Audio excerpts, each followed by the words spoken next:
I would like to be associated with the minority bloc, Mr. President, if I may. I'd like to thank Mr. President for the trust and honor, no, that I was offered to become the majority leader. But will you be an independent or will you be with the minority? Yes, for now, Mr. President, I'll be with the minority.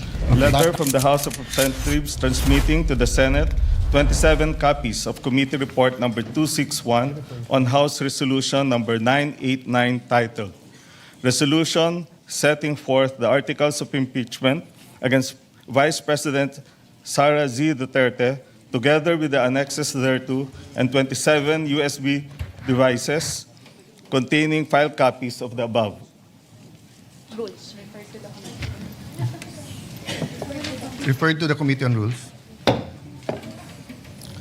Letter from the House of Representatives transmitting to the Senate the sealed box containing the documents from the Bureau of Internal Revenue relative to the impeachment proceedings against Vice President Sara Z. Duterte.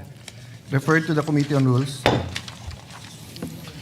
Letter from the House of Representatives informing the Senate that, in accordance with Section 16, Rule 6 of the Rules of Procedure in the impeachment proceedings of the House of Representatives, 20th Congress, Representatives Luis Ro, Ridon, Gutierrez, Zamora, Defensor, Diokno, De Lima, Bagao, Flores, Suan, and Chua have been elected as prosecutors in the impeachment trial against Vice President Sara Z. Duterte.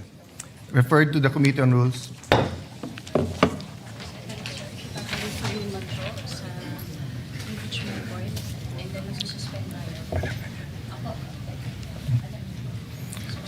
Acting Majority Leader.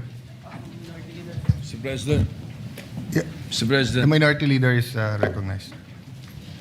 I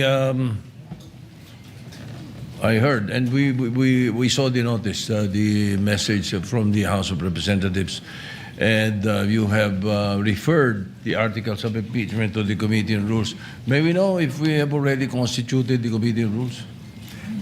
The Committee on Rules is in the acting capacity.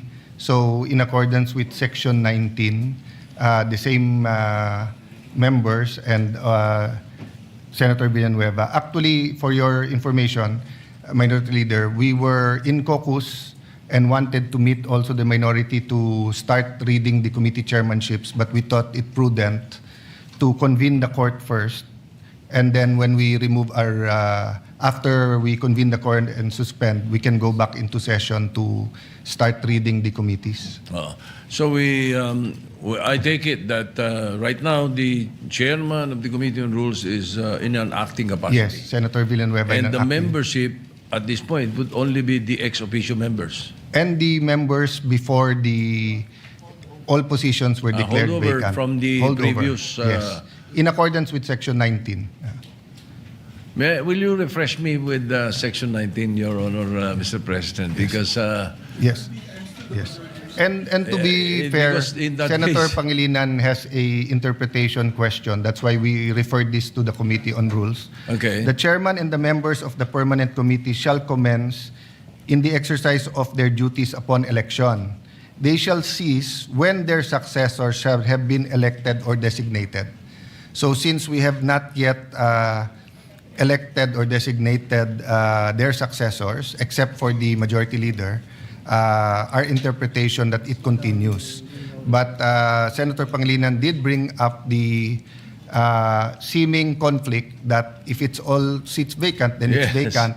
Precisely. But then my initial statement was that you harmonize the rules, and if you harmonize it with pragmatically with what's happening, then we should never have a complete vacancy. Having said that, it is with the Committee on Rules, but I don't think Senator Villanueva scheduled it for hearing until we have the permanent members, just to be sure. And we hope to start doing that this afternoon.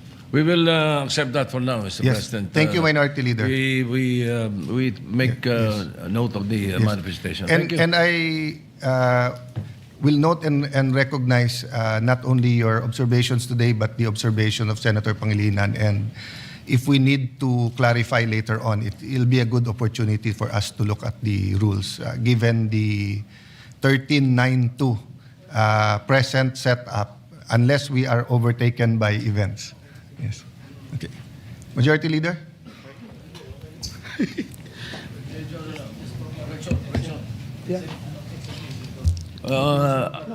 Correction, Mr. President, 1311. Yeah, well, it hasn't been corrected because Senator Zubiri and Senator JV said that they are independent, but same with Senator Pia and I, we started out independent, and then Senator Zubiri asked us if for the purposes of we can join the majority. So it's their choice if they remain minority or they join the majority, or if you can get 2 more members, then you will be the new majority. Yes, Mr. President. Mr. President, may I? Of course. Former Senate President Zubiri. Thank you very much, Mr. President. I would like to be associated with the minority bloc, Mr. President, if I may. Binatikos nga ako nila, sabi nila na ako'y nag-fence sitting at nag-abstain. Nag-abstain lang ako para have a free hand to vote on which issue that I think is important for the Filipino people. But when it comes to the organization, I would like to associate myself with the minority, Mr. President. Thank you. Thank you, Senator Zubiri. Yes. So, Senator Ejercito would also like to manifest. Yes, first of all, Mr. President, I'd like to thank Mr. President for the trust and honor that I was offered to become the majority leader. But as I have mentioned to you personally, that as of this time, I would rather maintain my independence, and with what is happening all over, I think I'll be able to perform my tasks very well and my pet programs very well as an independent. But again, nonetheless, Mr. President, I would like to thank you for the trust and confidence. Being majority leader is a very, of course, it's one of the most powerful, we would say, position in the Senate. But I guess I have, at this point, I would like to maintain my independence. Yes. And I also understand. I also recognize that you will say that you will be our number 14, but until the time that we vote, any member, we have to respect their decision and always ascribe good faith. So we will continue to be good friends despite the political divisions or the nomenclature of who is in the majority or the minority. So for the purposes of today to the future, and unless a change is made, will you be an independent or will you be with the minority? Yes, for now, Mr. President, I'll be with the minority. Okay. But again, I would like to thank you for that and for the respect. And we will all still be friends, no matter what. Thank you, Mr. Thank you, President. Senator Ejercito. So the Secretariat has that noted, and we can now compute the membership at a 13-11 proportion, so that we do not, we're not accused of any delay. Acting Majority Leader, what's your pleasure Yes, Mr. about the President. articles of Yes, impeachment? that Mr. has been President, just to referred? put on record, as Senator JV made mention, his statement is for the purposes of proportional representation in the membership of committees. Also, Mr. President, Senator Lacson asked this representation to put also on record the membership of the Senate Committee on Rules or ex officio members would have to be the new ex officio members. So just to put Yes. that on record, Mr. President. That's a correct observation Yes. from Senator Lacson. Thank you.